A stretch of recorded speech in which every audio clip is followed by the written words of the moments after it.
Hi, everyone. Thank you guys so much for joining me today. My name is Bridget Blosser, and I am a Student Success Advisor here at the Keystone School. Today, this webinar that we're going over is a back to school webinar.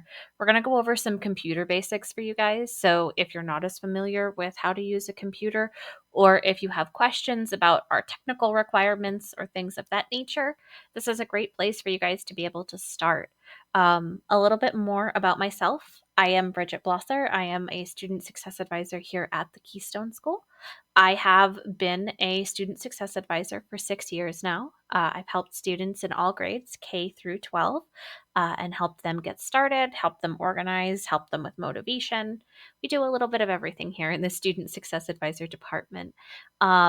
And so we're very happy to be able to host these webinars this month for you guys to go over some, basic skills, help you guys grow not only as students, but as people. And we're excited to be able to hopefully have you learn something new with us here today.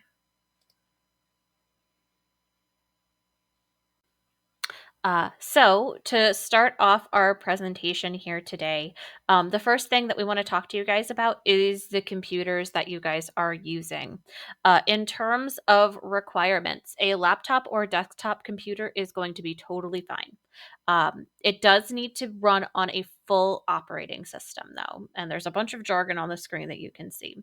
What this basically boils down to is that you need the one of the latest operating softwares. In terms of Windows, that's either Windows 10 or 11, or on Mac, it's Mac OS 13 or greater. Um, Anything that matches that, you're totally fine. If you're not sure what operating system you're working on, that's totally fine. Reach out to us and we can talk you through it if you're having tech issues. If you're not having tech issues, don't worry about it. Most modern computers are going to run on one of those. Uh, though you're going to run into problems if you're running an older computer, and then you're probably going to have tech issues, which is when you should come to us. Additionally, mobile devices, cell phones, tablets, Chromebooks, things that are meant for ease of use and accessibility versus performance, those we don't recommend using in terms of full uh a full tech for your schoolwork. They could be great to use as accessories, right? Use your main computer to go over your content, and then if you have I have an iPad here that I use and I'll reference throughout the presentation here today. If you want to, do all of your work on your laptop, on your computer, and then if you want to send your files over to your iPad to do the assignments, you prefer to, write it out on the screen versus typing, totally fine. But you do need to make sure that you're primarily using, in terms of navigation and content use, either a full laptop or a computer, again, with either Mac OS or Windows. The next thing that we're going to talk about here is internet information, what browsers you should use, what things that you should be aware of in terms of your browser. For all of our platforms, when using Keystone, we do recommend Google Chrome. K through 12. Again, Google Chrome is sort of the internet standard. You may have other browsers that you use, but Google Chrome is the one that is going to work the best for our platform specifically. And then you must have a minimum internet speed of 56 kilobytes per second. If you're not sure, that's totally fine. Again, as I said earlier, when we're talking about the OS, if you're not sure what it is, if you're having difficulties, reach out to us. We can talk you through it, get you more information there. Um, and then the additional notes, these are really important. We know that security is a super important thing on computers these days. There's tons of things that are trying to take your information. We get it. But making sure that you're allowing pop-ups on our pages. Sometimes there will be content that goes out. So you're viewing all of our content on the main learning platform, but then it might have you go to the Stride library specifically. And so you might click a link, and it needs to be able to have cookies to log in on the back end. And what cookies are their back-end tracking information. So it's saying, okay, I know that this is Jane Doe, and Jane Doe is trying to access this from the learning management system. And so, in order for it to know that it's still you, is it needs those backend cookies. So, making sure that your pop up blockers are disabled for us specifically. Again, if you need help with that, reach out to us. We have a whole bunch of troubleshooting guides for it. You're going to need to enable pop-ups specifically for us, and again, enable cookie tracking. Those are like two of the big ones that we know families run into issues. So if you're logging in, if you're able to view the content, but when you go to click on a link, you're getting an oops page, you're getting a I can't access this page. It may be one of those things. If you try troubleshooting it yourself, can't figure it out, again, come speak with us. We're more than happy to help with those kinds of things. Um, if you do need a screen reader for accessibility purposes, there are recommendations. You can see them here. What they are. Now, the big one here to note is that if you do need it, uh, and you're on a Windows computer, you're going to need to install Firefox, which is a separate browser.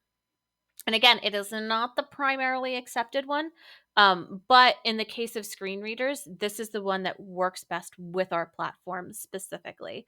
So just making sure that you have that information, if it's something that your student needs, if it's something that you need, making sure that you're aware of that and that, we're getting you the things that you need in order to best use your work. Totally fine. Now we're getting into a little bit more of the nitty gritty, like things that you need as you log into your courses, whether it's for the first time, whether this is your 100th time logging in. When I talk to any new family with us, one of the big things that I always impress upon families is file organization. Being able to have a place that you can go back and reference all of your files is so important. I cannot emphasize that enough to you guys. And if you've never done it before, I know a lot of our students today, 90% of your life is now spent on your cell phone versus on a computer. But making sure that you have a file system that's organized and easily accessible is important. A little later in the presentation, I have a video showing you how you can organize your files, what that looks like, and how to be able to reference that. But making sure that you have it is important. And some basic tips that I have are have a shared file location, whether it's Google Drive, OneDrive, iCloud, a shared external hard drive, somewhere where both students and parents can access this information is so important. It's one of the big things that I recommend, especially at a high school level for families, is for parents who want to be more hands off, for students who are like, Mom, Dad, you're hovering over me, and this is so frustrating. Having this shared place to be able to double check on the content, right? If your student says, okay, yeah, I've done, X, Y, and Z this week, it's then easy for you to be able to go in, not, hang over their shoulder if it's something that's really frustrating for students, but be able to go into the shared file location and say, oh, yeah, okay, I can see this. I can see all of the content that's there. I know you didn't just submit a blank file, which is something that we have happen. But making sure that it's all there and that it's all good in a way that's easily accessible for both parties is a great way to do that. It gives you more freedom, it gives you more flexibility, but still holds you accountable, which at the end of the day is really what we want to impress upon everybody here. Um, the next one is to organize your file by grade level. And then inside the grade level, you have individual folders then for the subjects. And then in each of the subjects, you have the individual units. This makes it very easy, again, to find something. A lot of my job here as a student success advisor is at the end of the year, students come to me and go, Miss Blosser, I'm done. I did everything I needed to do. Why is my course not closing out? And then I go back and go, oh, well, in unit 2, your graded assignment 2.06 was reset by the teacher. You need to go back and you need to resubmit it. They said that you only did part of it, and so you have to go back through and submit the whole assignment so that you can get a full grade. Or it may be that you're missing something. Or it could be, again, a file got corrupted. You were in the middle of submitting it and your power went out. You thought it was all good, but we can't open it on our end. Uh, Again, things do happen, but making sure that you have all of those files and it's easy to find them is a great way to do that. One of the things that I tell families is it's super easy to go to bat for your student when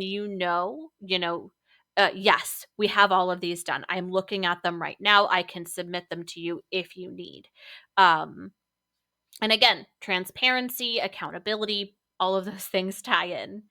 And then this final one ties into all of that. Save everything. Again, you never know when an assignment is going to need to be reset, when you're going to want to reference it later. A big one, I had a student that I'm working with, they're a senior now. And so they're submitting for their college applications. And one of the colleges that they're looking at requested a portfolio of work. And he goes, "Gosh, I don't have any of like my previous work. What am I going to do here?" And so it's one of those conversations of save everything. You never know, if your dream school is going to be like, "Yeah, this is a really competitive program. We want to make sure that, you're ready for it. Submit us a portfolio across all of your high school years showing what you've done." Even if you're looking at a non university option, it's always good to be able to go back and look at those things. If you're looking to go into like a graphic design career, being able to have a fully organized file system to be able to go back on, to be able to pull for a portfolio again, super important. And file organization in general is something that's just great to have.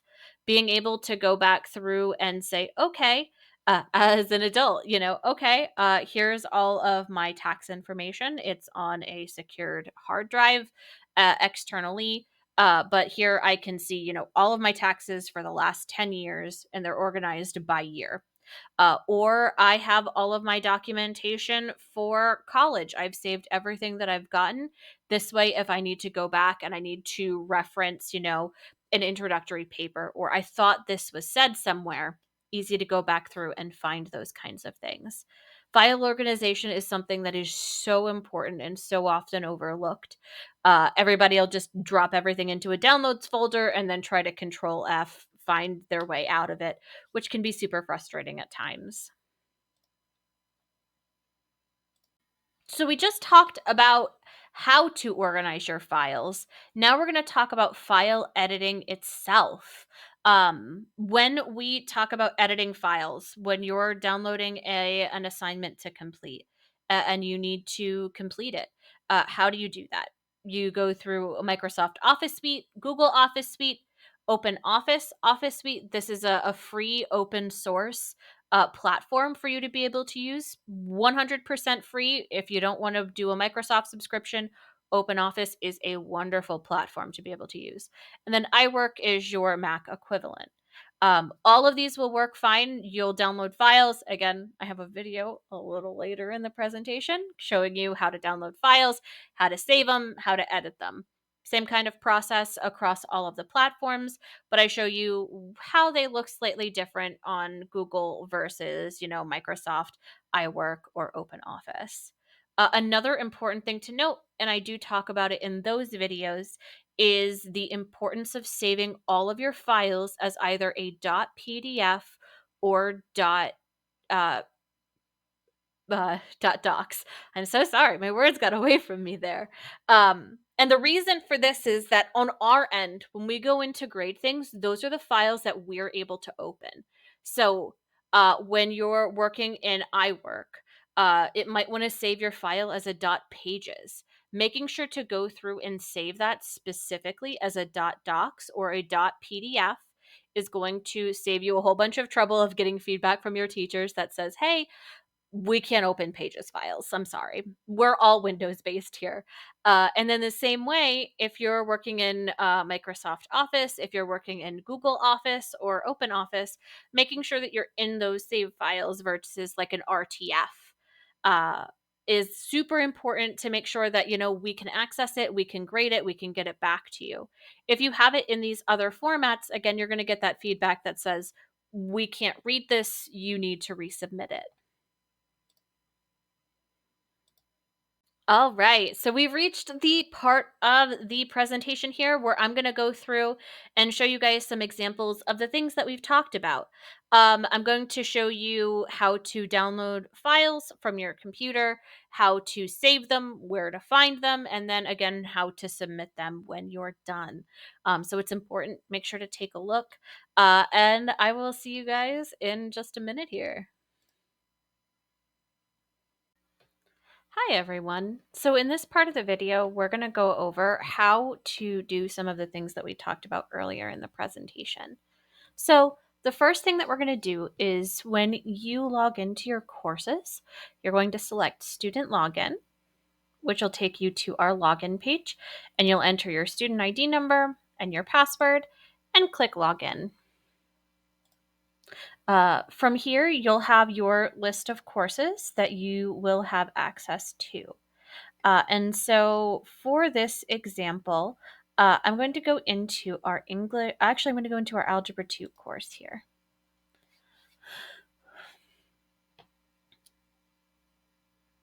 And so as this course loads, we're going to talk a little bit about how to access and navigate through your course and how to download files and then how you can edit those files. So when we hop into a course, you have your home page here where you're able to see all of the content that you're going to need, as well as any announcements from the teacher. When you're ready to get started, you select the content tab here in the banner at the top, and then we wait again for my page to load. It's important to note that when you go through these kinds of topics, you want to work from top to bottom in all of your courses, making sure to go through in order everything that you need to and not skip around. One of the things that we often hear about are students who say, well, I don't understand why I got such a low grade. And we'll see that they started in like Unit 3 instead of in Unit 1. So, in the first item that we have here is our course materials. These include resources for you that can be your grading rubrics. If you're like in an English or a social studies course, it can include your textbook. All of those things can be found here. It's something that you'll probably reference throughout the thing. And then your course introduction. You'll go through this. Again, it'll introduce you to the teacher, understand the requirements of the course. When you're ready to get started, you'll just click into like Unit 1, Lesson 1 here, and you'll click. And so you'll follow all of these. And then once you're done, when you've completed all of these, you'll see check marks there for the day.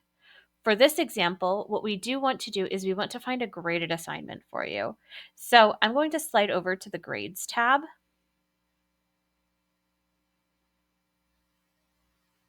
And then from here, what we're going to do is we're going to find a graded assignment. So we can see here that in this Algebra 2 course, the first graded assignment that we find is in 1.10.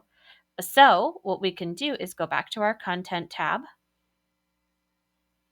And then we can go to Unit 1, Lesson 10.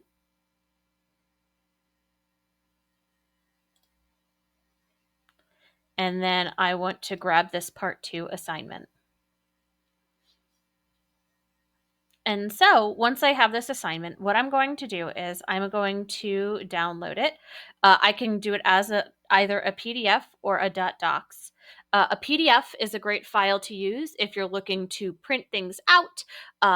If you're looking to edit like a PDF, if you have like an iPad, like I have here, you guys can't see it, you can download your PDF and have it on there and then do the edits on there.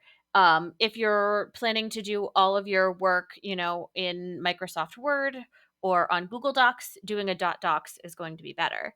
I'm going to download the .docs just so that I can show you how to edit things both on your uh, Microsoft or Open Office, whatever program that you have, or through Google Docs. So we have my file here. And so this is, 1.10 graded assignment. And then I might put my student ID number. And then I'll go in again to my files that I've organized. So you can see here I have ninth grade, and then I have all of my subjects. And so we're going to go to Algebra 1. This is Algebra 2, but I had them saved for ninth grade. And then this is in Unit 1. And then I'll save this file here. This way, it's super easy for me to be able to know where I can find this. Again, if something goes wrong when I'm submitting, internet goes out, whatever the case may be, it's super easy for me to find that assignment to be able to go back through and resubmit it, check on it later. Again, if you have a university that's looking for examples of your work, it's really easy to be able to pull, oh, yeah, I really liked this, astronomy assignment I did, or I was really proud of this English paper I wrote. Let me submit that. All right. So the next part of this is editing that file. So there's a few ways that you can go about this. If you go to your File Explorer, and we go here, and then if we go to the Documents part of it, so I'm going to pull this over so that you guys can see. We're in my Documents in the File Explorer. And then if we click into ninth grade, we know that this assignment we just put into Algebra 1, and then it was in Unit 1, and so we have it here. If you have a word processor already downloaded, you'll be able to click just like this, and it'll pop open Word, and you'll be able to edit it right away. This is the easiest way. If you have Word, if you have Open Office, even if you're on a Mac will do the same thing. Your File Explorer looks a little different, but the process is the same. And so you go through and you will answer this question here, and make sure to, again, fully submit it. Put all of your work down, and then you'll do the same for this one and the third question. One of the things that you do want to make sure of is that you're answering all of them. If you go through, you're really proud you did this first one, but then you don't scroll down and do the other two, the teacher is going to reset the assessment, which is another great reason to make sure that you're saving these files appropriately, so that if that's the case, one of the things that you can do is go back through, oh, okay, the teacher reset 1.10. I can go back in, I can grab it, and oh, I didn't realize there were 2 additional written assignments there. Let me go through and do them and reset them. Super easy, never a problem. But, making sure that you can easily find your documents and access them is such an important part of this at Keystone. And then on a parent's side, it's important because then it's an easy way for you to check on your student in terms of accountability, right? If your student says, yeah, I did, that Unit 1 1.10 assessment, for you to be able to go in, again, we're in OneDrive. If I'm in a shared OneDrive with my daughter, I can go in and I can click Unit 1, and then I can see, okay, I can see that here. And then you can double check to make sure that it's actually submitted, or that it's complete, right? And so it creates a little bit of transparency without having to, be directly on your student, right? Like, hey, have you submitted this? What's going on? Instead, you get your list. This is what you needed to do for the week. Let me go in and make sure that it's all completed. One of the other things that you can do is, if you have a file set up like this, and you create a schedule for your student, save it here as well. Put it in, like, right here. If you're using an Excel file, if you've made a nice PDF, something that breaks it down, if you have it here, it's something that you can both reference together. And then in the next slide here, I'm going to go through how you're able to assess and fill out these assessments on Google Drive. So I'll be right back with you guys.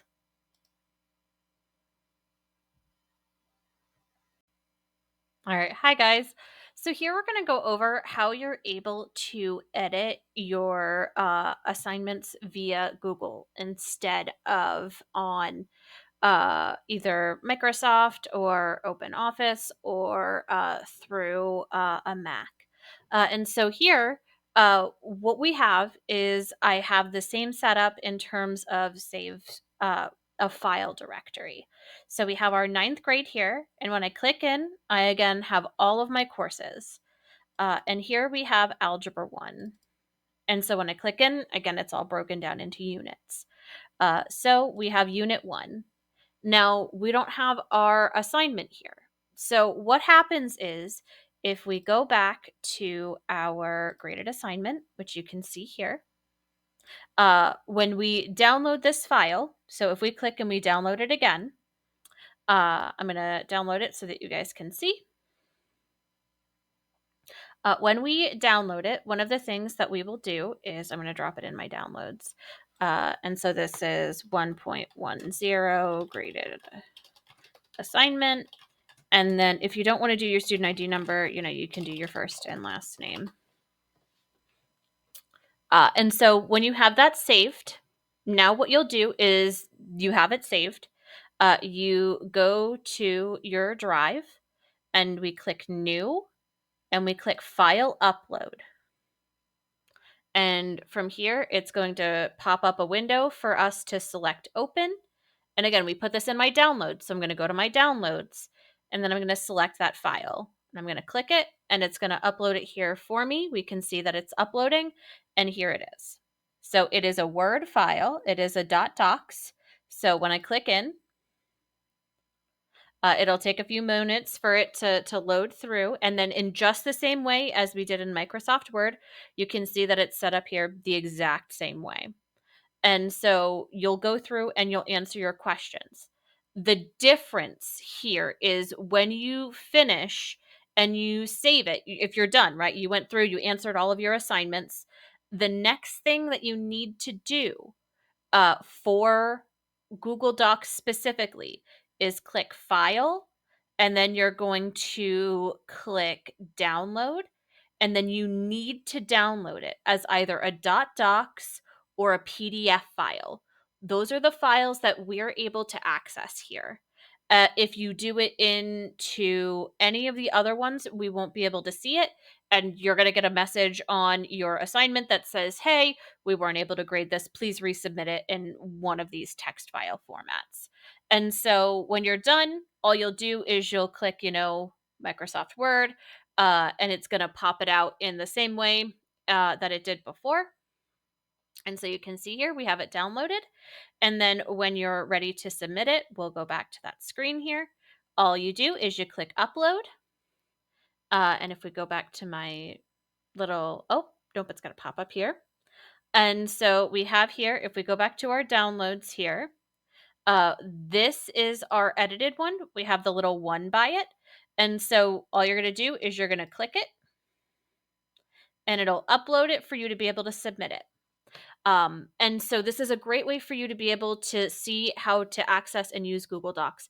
Again, super important to make sure that you're saving your Google Doc as either a PDF or a .docs file so that we can open it and grade it here.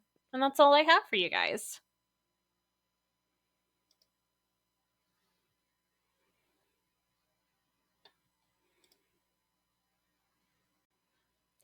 All right, guys, and that'll do it for me today here.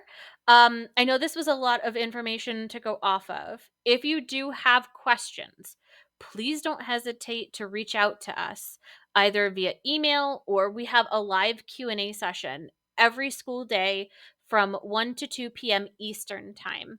The links for that will be in the description of this video for you to be able to hop in and join us. Again, I know this is a lot to go over, and I hope this was helpful for you, not just at like our school, but in general, being able to understand how to download files, how to save them appropriately. All of those kinds of things, which can be a little tricky, but making sure that you're good and confident in them is such a big part of this. If you do need anything, again, as always, please feel free to reach out to us.